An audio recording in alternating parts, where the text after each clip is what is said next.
all for another episode of the Places We'll Go show. I've got to say, really and genuinely from the bottom of my heart, this is a really special one for me. I've got a bit of a man crush going on. I mean, I literally read Tom's sort of publications not almost on a monthly basis as a refresher for what really some cutting edge thought leadership on marketing and the role of creativity and the link towards commerciality has in the world. No one better than Tom Roach's point of view on this.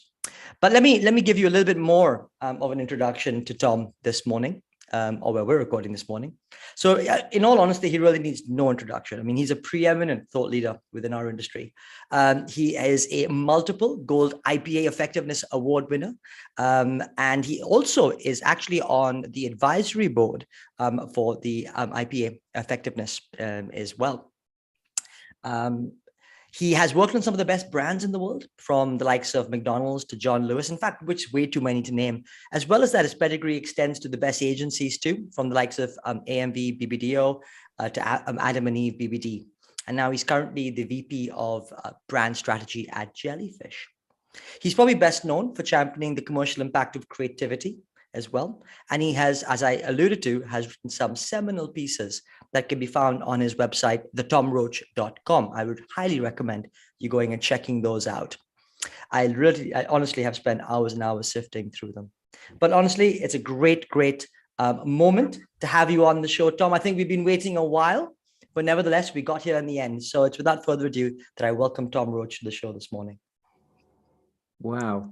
Thanks very, very much for that extraordinary intro, Richie. That's sort of slightly embarrassing me, actually. And it's not, it doesn't feel at all, well, I guess some of it, the facts are true, the sort of, some of it doesn't feel true to me, but that's very kind. We do like to do our intro, and a couple of guests have said, well, should we just sort of call time there?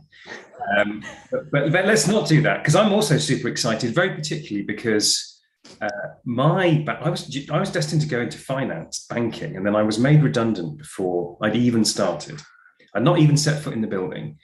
And I was saved from a terrible career in finance and became a marketer.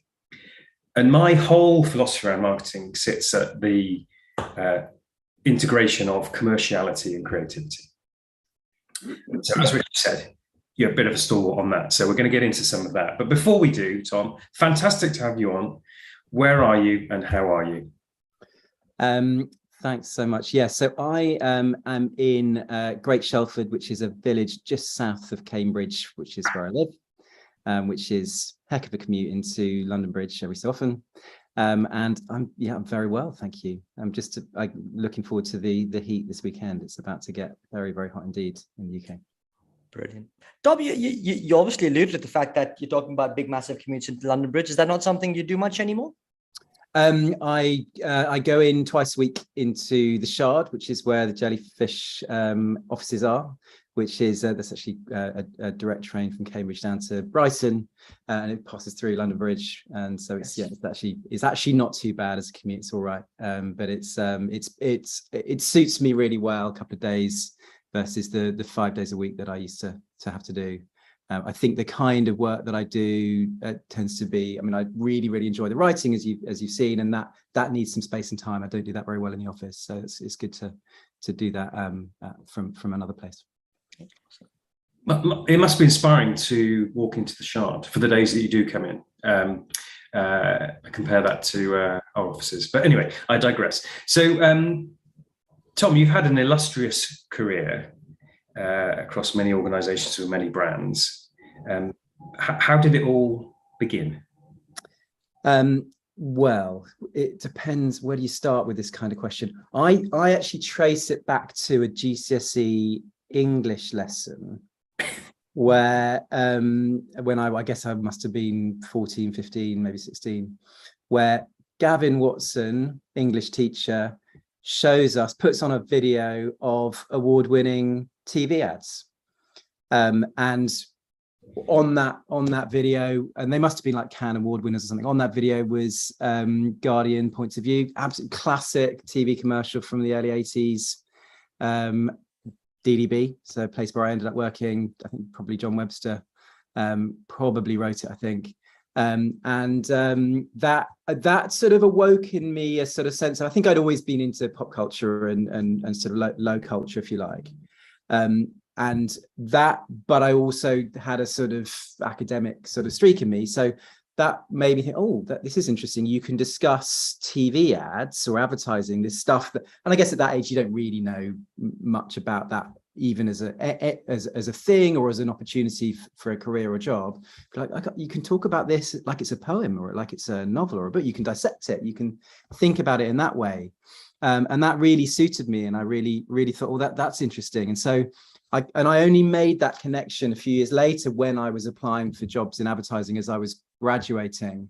I thought, oh, I was trying to work out why this had sort of come up as an option. And I realized it was probably then that it sort of sparked off in me. So little moments like that can actually be very, very powerful in on the journey that you take.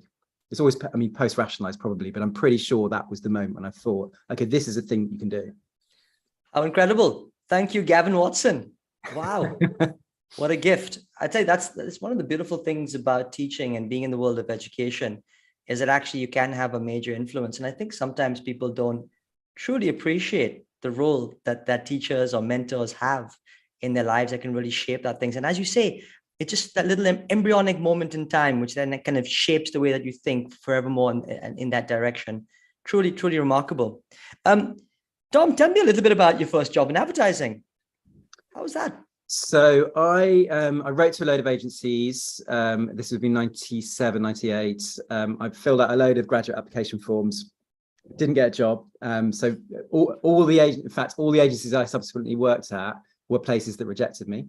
So AMV, BBH, Lea Burnett, what was then BNP DDB, all rejected me. But I thought, okay, well, I've got enough first interviews, enough second interviews, that there must be something here.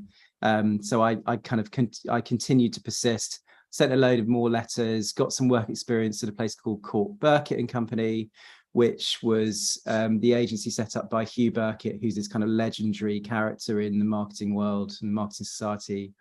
And I was very lucky, really, really lucky that I think he saw something on my CV, which is that that made a connection, which was that I'd been a singer at St John's College, Cambridge University, and a choral scholar there. And he'd, I think, seen a performance that we'd done and thought, that's interesting.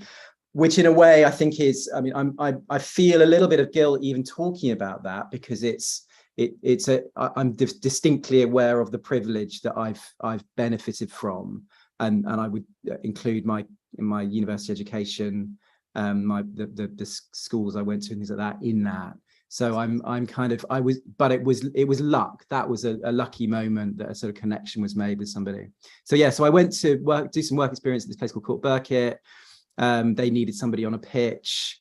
I was, as a 21-year-old, luckily found myself actually in the pitch and in the kind of final presentation, which purely as a result of just being a bit gobby and a bit and sort of speaking up. And I think I probably made a Vox Pop video or something like that, and sort of had to present this sort of voice of the customer.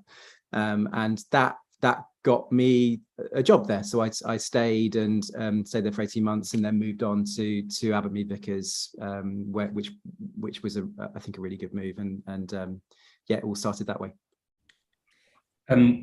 Hugh Burkett, legend. Richie, probably someone we should have on the show. Yeah, but it's interesting, Tom, you talk about privilege, but you're cognizant of it, and you can't undo time. The point is using our privilege to influence to good and help others, and that's very much what the School of Marketing is about, and you're helping the School of Marketing in this moment. So all good. So let's go even further back, perhaps, and just sort of, what do you think is some of the events in your life that shaped you for the career that you've had? Wow. Okay. I think I don't know about events. I think the thing that, and you touched on it in your intro to me, Richie, this thing about and Mark as well, this point between creativity and commerciality, where that meets, I think is really interesting. And if I think about that, it's probably the sort of left and right brain. I'm a musician, I'm a singer, sort of creative type, really, although not a creative with a capital C. But also, you know, I've always enjoyed writing and the sort of academic side of things. So there's a bit of theory and I guess unpicking things. So there's a kind of the connection point between art and science, or logic and magic, or left and right brain. Though, I think that's probably the central defining thing in my career, really, which is sitting on that bridge between two worlds. I think is really interesting. And so that's the thing. And I also alluded to it earlier in that thing about the Guardian points of view, and that where it all started for me, the high and low culture, I think, is really interesting about advertising. So I'm kind of at bridges and connection points between different worlds, I think, is probably the thing that is a defining point. It's not an event, but it's a sort of characteristic, I think. Brilliant. Tom, I won't ask you to sing. But clearly, I'm sure too early for that. My voice is really not what it used to be.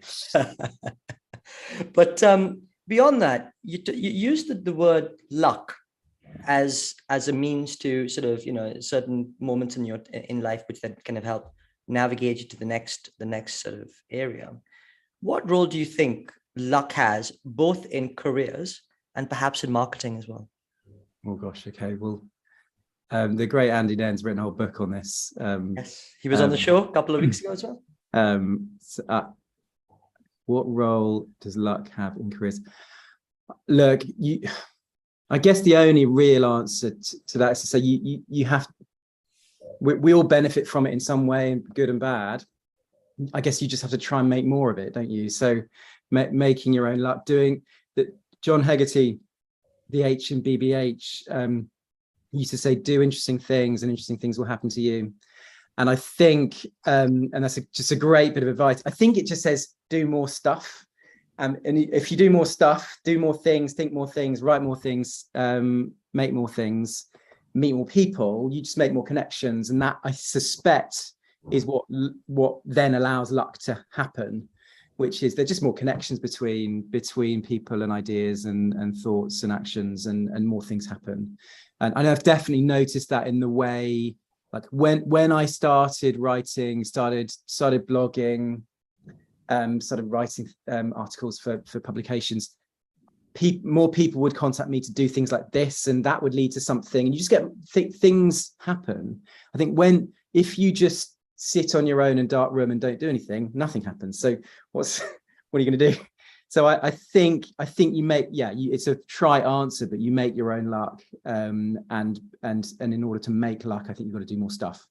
So doing more things is probably the answer. I mean, it's a ridiculous thing to say.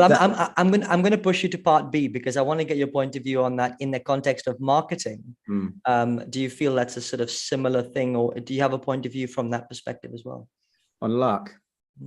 Well, I suppose the creativity is a sort of serendipitous thing, isn't it?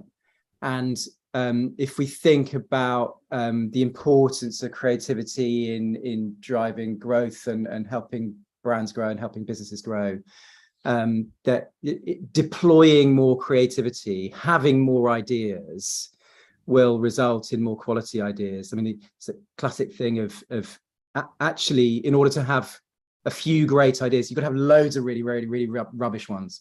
So you have 100 ideas and 3 or 5 of them will be any good at all and will be effective. So I think there's something about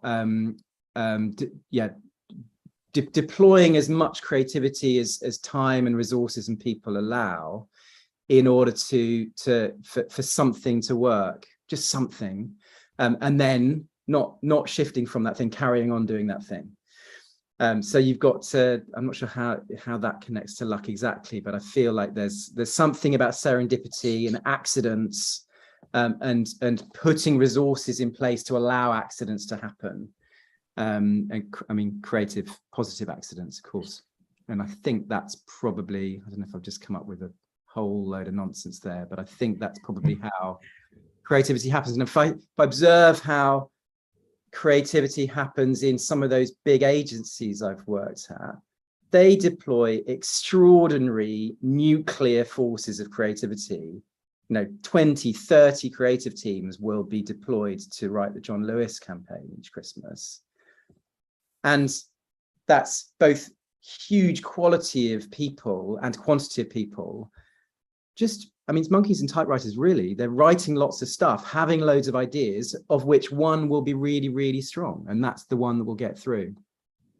So you have to have loads of ideas to have any good ones, I think. I think it absolutely applies to marketing, that thread. I worked at Mars for 10 years, and I think John Mars, the originator of the company, was bankrupt 6 times before finally found something that actually worked. So there's something in that. I'm very intrigued by the way that you say you're not creative with a capital C. And I don't know if that's because you don't hold the title of being a creative, but anyway, you clearly love the craft. So I am actually going to go all the way back to points of view and that advert, and ask you to try and tap into why it struck you, how it made you feel, how it made you think. Because it's clear if it's just to sort of how do you consume that sort of creativity? Okay, first of all, if viewers, sorry, Tom. What I'll say is many people won't know it, many people will. Yeah. We'll put it as a link. It's important to see it, I think. Yeah. Okay, so let's go back to that particular commercial and what happens and how it makes you feel. So you're watching, you and it's basically a story about seeing things from multiple points of view gives you the whole picture. If you only see things from one particular narrow point of view, you will come away with a skewed, biased view of the world. Read The Guardian because it gives you the full picture of a story from every angle. And it's a silent, I think, black and white, very old-fashioned looking TV commercial. It's actually only 30. It's probably only 3 or 4 shots. It's essentially a story about an old man who looks like he's getting mugged by a skinhead, a sort of which was a sort of youth tribe in the early 80s, sort of quite a dodgy looking guy about to beat somebody up or mug somebody. And it actually turns out, when viewed from a number of different angles, that this old guy is actually being saved from a pile of bricks that's going to fall on his head. It's viscerally, it shifts you from in perspective. It makes you think. It makes you question your own judgments, your own biases. You see something from one direction and then you think, shit, I've just been told a different story. So it's throwing you around, I think, mentally, and making you question your own bias, and that's really interesting, isn't it? But all in the space of just a few seconds, and all in quite a grainy sort of old-fashioned way as we now look back on it. And what a piece of storytelling! How clever! I think that was the thing that struck me first. Was it's both very emotional and sort of shocking in some ways, but also really clever, really smart. And I think that's kind of what I like in creative work, like what a smart idea that is, but it also moves you. So it's got both the left and the right brain, both the emotion, the rational side. That's how I kind of respond to it, I suppose. But I haven't thought about it or even seen it for a while, so it's quite interesting to talk about it like this. You'll go back and look it up. I did watch it relatively recently, and you've done a perfect playback. I don't know if Richie was even born, but it was 1986, so probably like 86, like a bit later than I thought. Okay. Yeah, and what a great recall of it all, and it's probably 30 years ahead of its time in many ways. But so sorry to dwell on it, but beautifully represented. And thank you, Tom. It's interesting because, Tom, you've just outlaid so many golden nuggets of what genuinely creates and makes great advertising right there. And I guess, I want to come on to the thought that, of course, one of the people you work closely with is Les Burnett, one of our, great fathers of the industry in many respects. And certainly, one of the key people in the effectiveness world. And everyone or every marketer will have now come across that diagram around the long and short of it. But you then did a follow-up to that, which was the long and short of it. And I'd love to get a little bit of your thinking around how you've sort of changed the narrative slightly on what Les Burnett and Peter Field came up with originally. Okay. So yeah, okay. Well, firstly, Les, what a legend, and again, a great bit of luck. I got to work with him, got to sit next to him. I think he got a title promotion as a result of me arriving at Adam and Eve, because I nicked his job title. So I was head of effectiveness at Adam and Eve for a bit. Got to sit next to him, sit opposite him. Wow. The phone would ring metaphorically, and somebody would be asking him to do a conference speech or something, and then if he couldn't make it, then I'd immediately get a call the next minute, which was always quite insane. You say that the Les and Peter's classic chart, the steps chart, is known by everybody. It really isn't. And if you think about, in our little corner of the advertising world, sort of, I guess European, UK, maybe Australia, it's probably reasonably known. In the US, it really isn't, so I think we have to be careful that we don't make assumptions about what is known and what isn't. Only 14% of senior marketers in the UK and the Netherlands, when surveyed a few years ago, had read How Brands Grow by Byron Sharp. So there is an enormous penetration opportunity for the understanding of marketing fundamentals, which continues. So let's Les and Peter's work is absolutely seminal, but it's by no means established more broadly. I think it's beginning to seep through into more of the kind of into some of the digital corners of the world, but it's not there yet. But it's funny that I wrote this thing called The Long and Short of It. Really, it was a lot of the things I write tend to be summations and kind of précises of other people's work, which is why I get very uncomfortable when people describe me as a thought leader, because I just summarize things and try and simplify things and make them digestible. But I really thought, look, the long and short of it is seminal, but it's probably, 50,000 words. It doesn't get as read as it often as it should. I write blog posts. I can do simple versions of things with a few basic charts. So I'll just do a summary of that kind of work. But in trying to come up with my own summary of the way long and short term works, me and Dr. Grace Kite, who's a brilliant econometrician who I do a lot of stuff with, we wanted to come up with a sort of a practical version of the steps chart, which is that classic chart, which we felt somehow is often misread as being a sort of either or. You either do long-term brand building or you do some sales activation, which is of course not at all what Les and Peter mean. The and in the long and the short of it is probably the most important word in that book title. But they're often mistaken for being obsessed with the long term. Now, I saw them described as the high priests of the long term, which is just not true, but it's a mistake people make. I and Grace wanted to do something which was a sort of practical version for modern, often digital businesses, often quite performance-driven businesses, often startups, scale-ups, smaller businesses that are trying to get their heads around this stuff.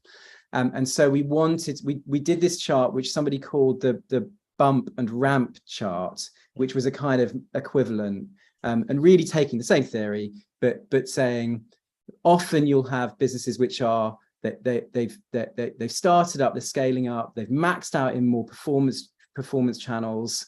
They now need to think about how they layer in brand building activity, and they need an argument to themselves, to the wider world, to their CFO about why they should do that, and what are the effects going to be of it. And so we tried to depict what happens, which is that if you layer in some more brand building activity into your existing performance work activity, you will both get a longer term effect of that stuff, an immediate effect of that activity, as well as another immediate effect, which is an improvement in your performance activity. So just trying to describe that to people in a visual way, and it seems to be useful to people, which is the only thing that matters with these things. If it's a useful depiction that then gets some traction, gets used, then I'm happy. So that's, I think, the only really new, it's not really new, but a new visualization of an existing principle that we try to make. If I may just step in for 1 second, because I just want, as a bit of an add-on, I was reading an article of yours that talked about the role and how actually even in that scenario, it takes quite a long time for organizations to then kind of get really effective in the world of above the line, and particularly TV, where you compared some of the smaller brand effects versus larger brands on TV. And actually what it really showed us was the thought that it's not just good enough to do it for a year. In fact, you actually have to be consistently doing it over a number of years to see the greater effects of it. And I think that's actually when a smaller scale up company, that's where the big risk point is, I guess, that the bump in the road. It can be scary, a scary and daunting moment, and it sounds like it's going to be a long road. I think when you're that kind of business and you don't have the funds, you probably haven't employed an agency before. You do need to get specialist help in, I think, at that point, whether that's hiring an agency or doing some in a different way.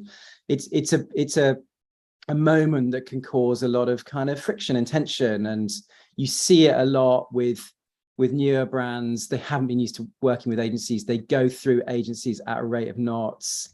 There's a kind of they fall out with people. There's a sense, I think, of if you're a founder or a CEO of these kinds of companies, that business, that brand is your baby. In fact, there was I think in that same article I wrote, I found some research which somebody had been talking about with CEOs being shown photos of their own babies, and their mental response when they're under an MRI scanner is the same as if they're shown their new brand logo. So there's a sense of not wanting to give it up to somebody else, but you often need to, and you need to trust them, trust experts to help you through that moment, and you need to stick with it. You need to find something to stick with it. You've said so much that's instructive there, Tom, in the last couple of answers. The irony that How Brands Grow only has 14% penetration sort of tickled me. But yeah, the marketing fundamentals not well enough established. I think you have done a great job in terms of accessibility and actionability of the thinking. But you mentioned babies. Now, you're supposed to love all your babies equally. Psychologists will tell you you can't. I've never told my wife that, but apparently you don't. So anyway, you've won a ton of IPA golds.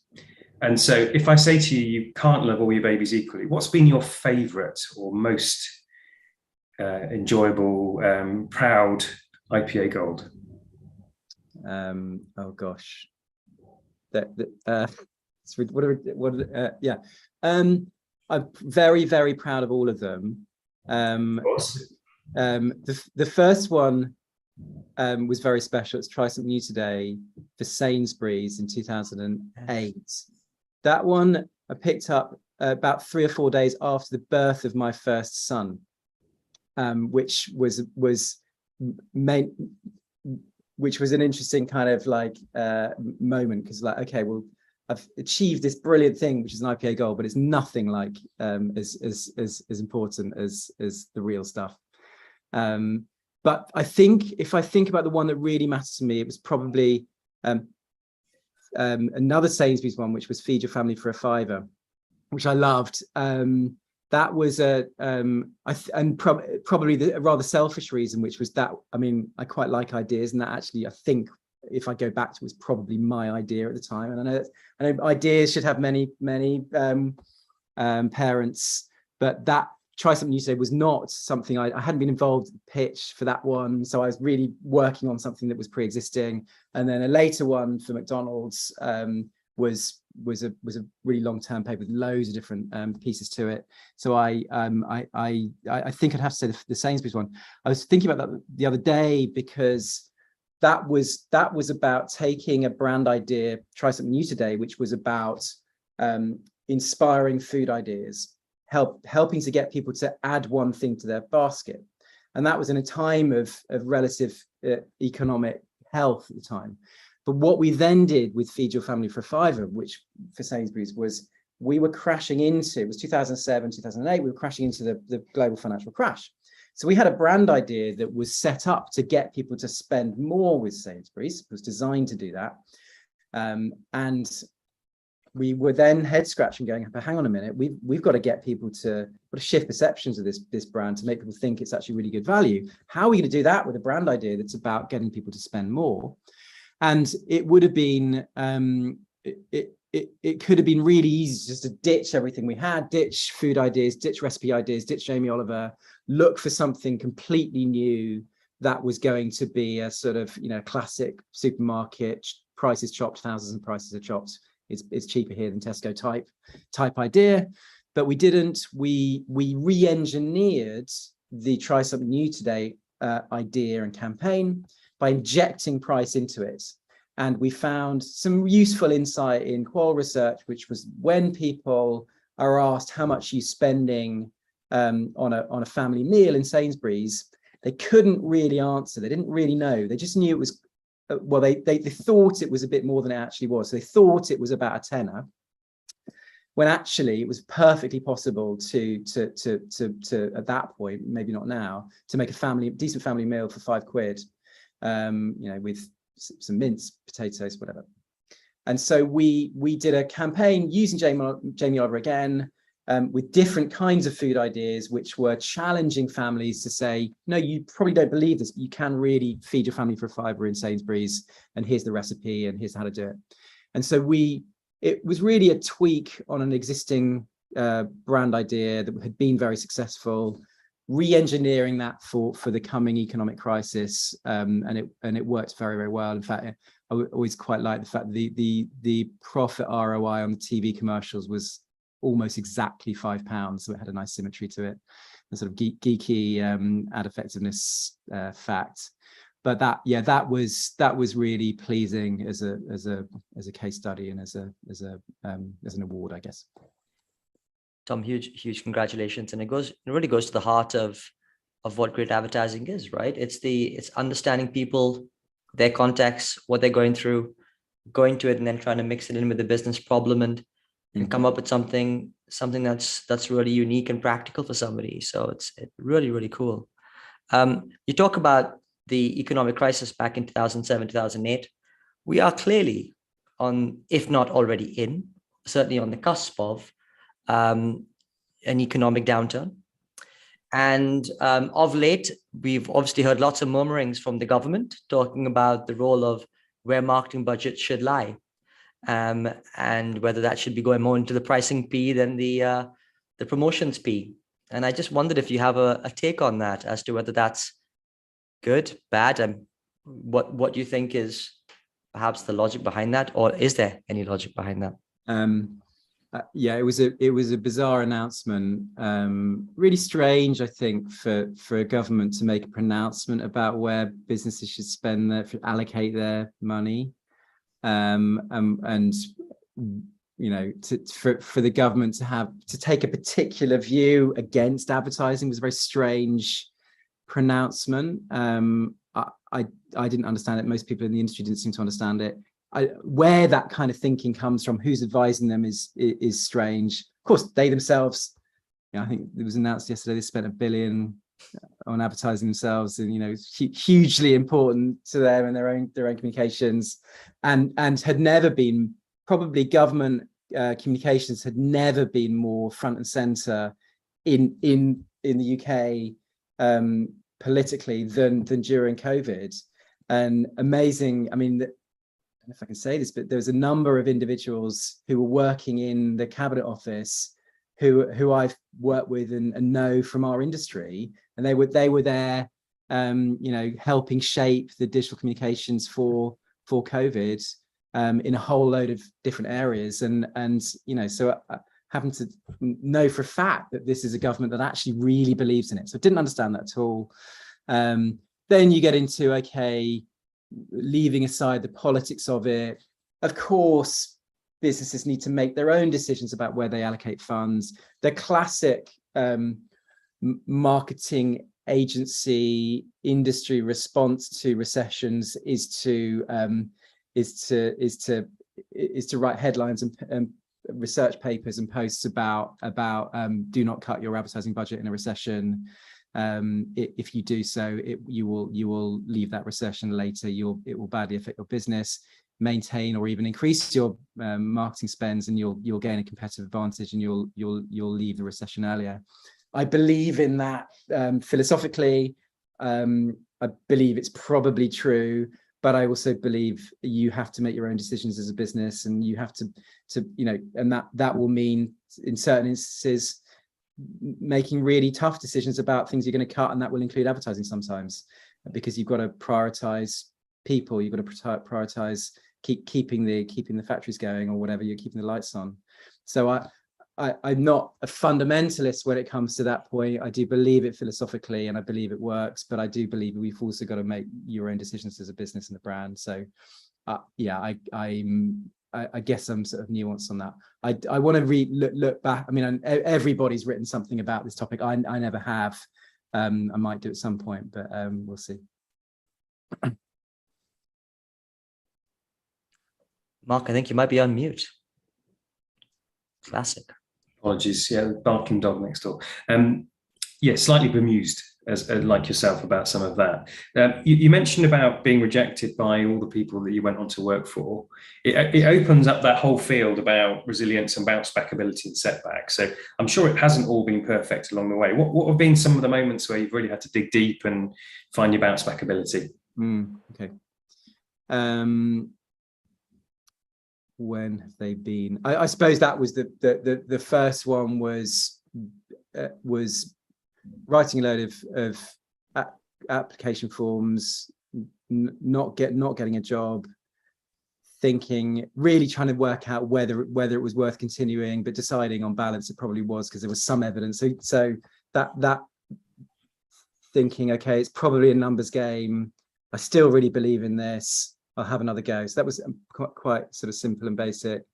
Thinking through to other moments. I won't talk about terrible bosses because that's personal, and we've all been there, haven't we? There was a moment when I realised I wasn't.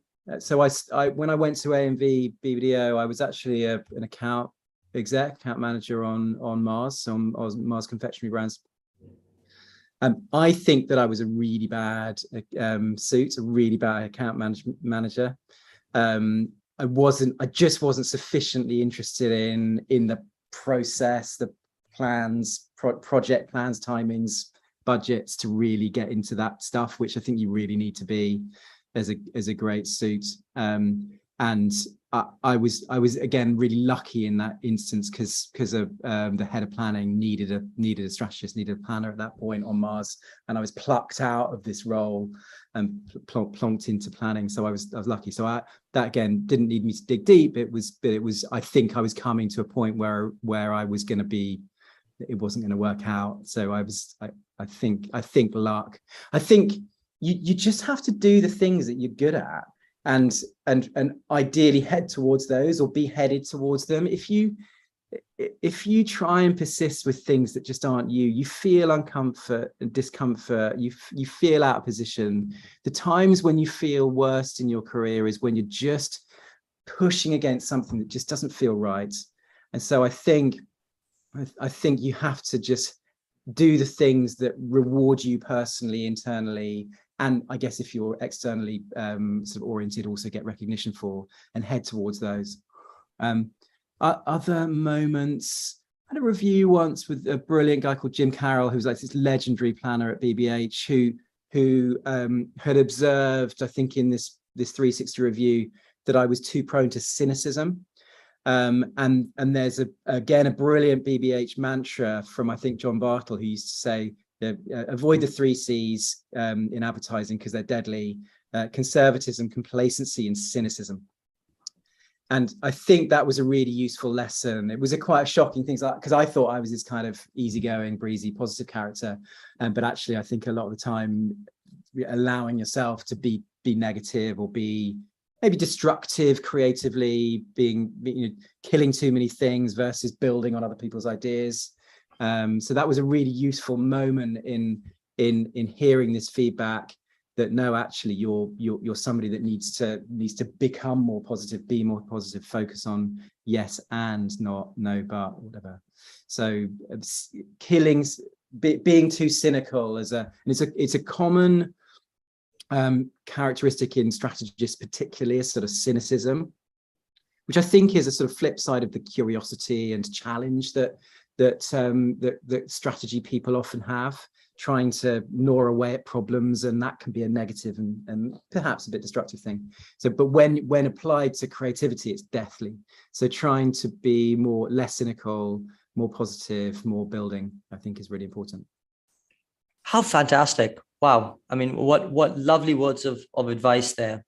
And more so, I think it's interesting, perhaps in the creative space, there's a juxtaposition, right? Because you started off saying that actually great creativity, the role of luck, serendipity, actually requires voluminous levels of creativity in the first instance, which then gets whittled down into this. So in some ways, your job is to help whittle it down, right? So, it's kind of difficult. You're trying on the one hand to be encouraging, and on the other hand, you're kind of saying, well, actually, you've got to park that one to let the other ones breathe and to move on. Yeah. So it must be, it must be such a careful balance to be able to strike in that respect, but one that's absolutely, really important. You may have already sort of alluded to some of these things, but I do want to ask the question. I know you mentioned your son, and I'd love to get a sense from you as to what advice perhaps you would give him today, in perhaps his career or as he meanders through his life. Wow, what advice I would give to my son.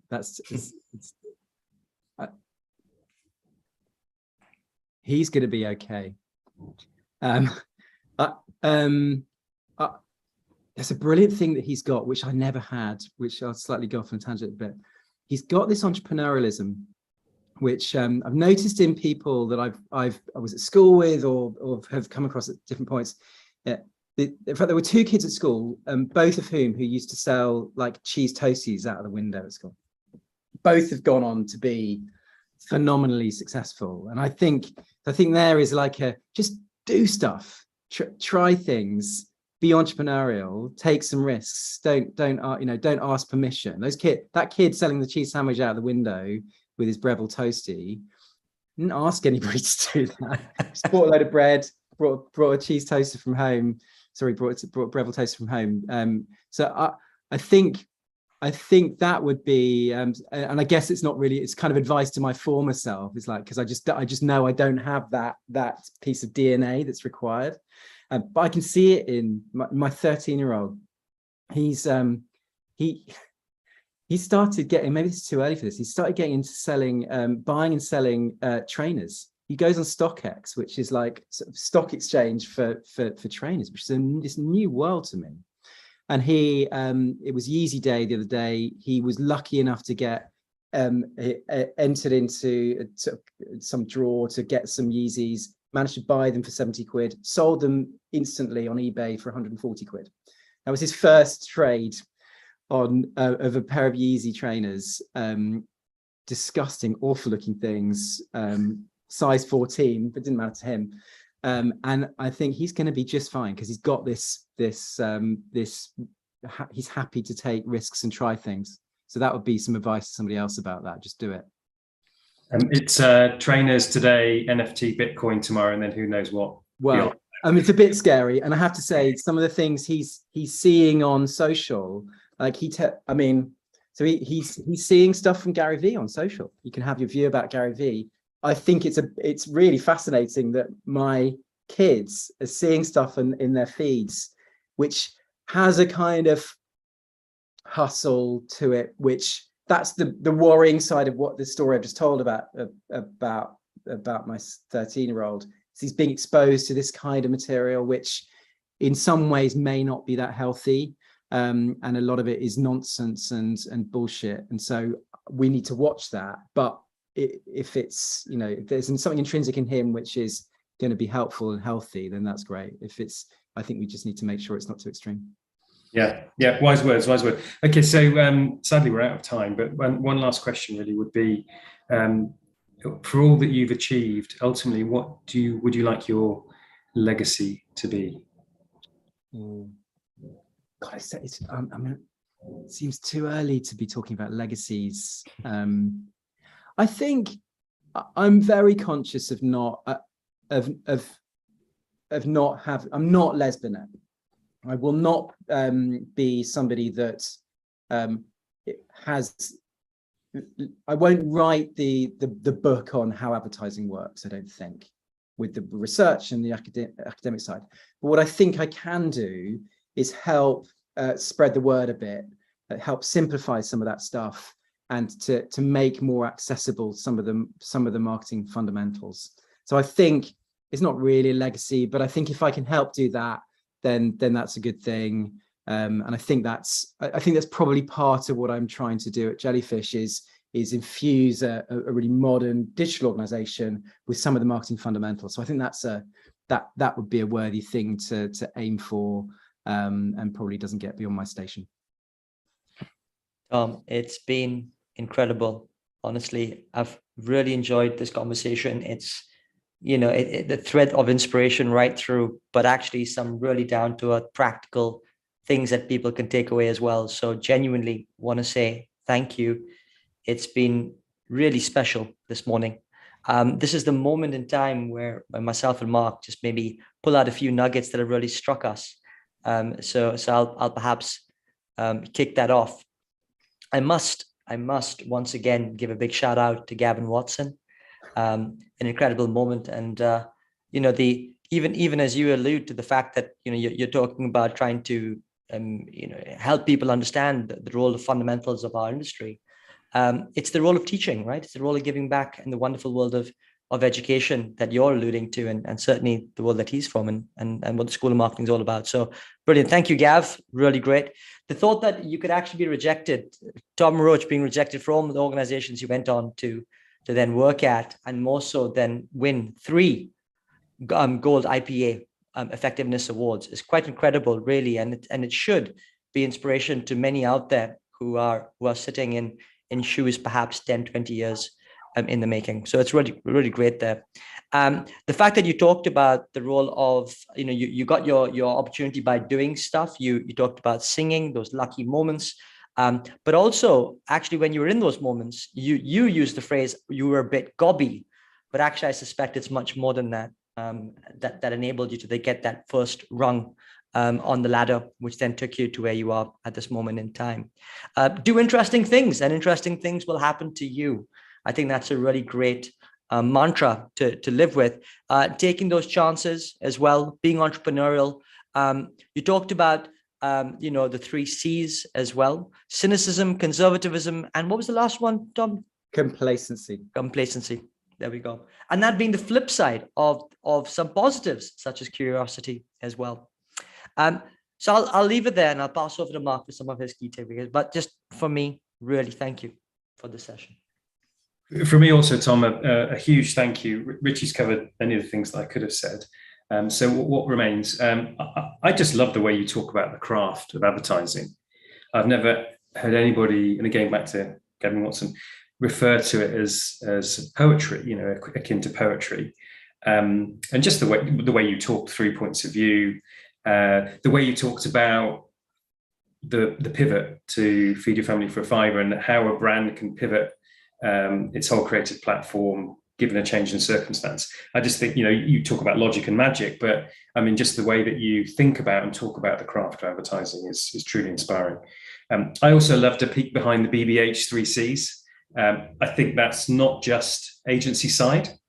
I think that's probably for client side as well, perhaps even for life. So that's that. And then do things you're good at. Yeah, full stop. Don't obsess about the things you're not. Do what you're good at. But I also, perhaps my biggest takeaway is the sort of there's a bit of a go-getter in you. If you take a thread of some of the things you said, do more stuff, go for it, try things, etc. And so I just love the sort of the positivity, the energy that comes across through you. So thank you very much for your time today, Tom. It's been an absolute treat. And I know that our audience will be very, very grateful also. Thank you.